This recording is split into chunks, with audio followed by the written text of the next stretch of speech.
আসসালামু আলাইকুম এভরিওয়ান। একটা নতুন শহরে সকাল মানেই আমার কাছে নতুন একটা অনুভূতি।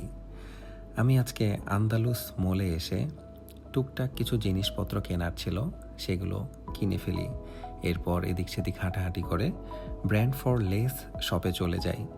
টমি হিলফিগারের এই স্লাইডটা প্রথম দেখাতেই আমার ভালো লেগে যায়। নতুন জুতা কিনলে ছোট্ট যে একটা আনন্দ হয়, সেটা সত্যিই আলাদা।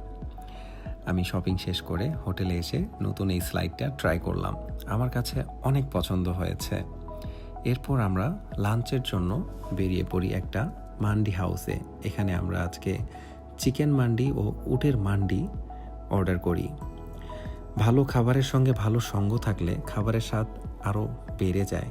আর এই মান্ডির প্রতিটা লোকমাই আজকে ছিল দারুণ সুস্বাদু।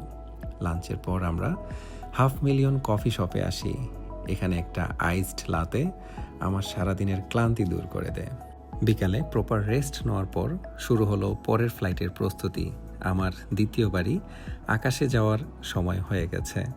আমাদের জীবনটা আসলে এমনই। আমরা অনেক শহর দেখি, কিন্তু প্রতিটা শহরে খুব অল্প সময়ের জন্য অতিথির মতো থাকি। এরপর স্মৃতিগুলো সঙ্গে নিয়ে উড়ে যাই নতুন ডেস্টিনেশনে। একটা শহরকে বিদায় আর একটা গল্পের অপেক্ষায়। Good night everyone.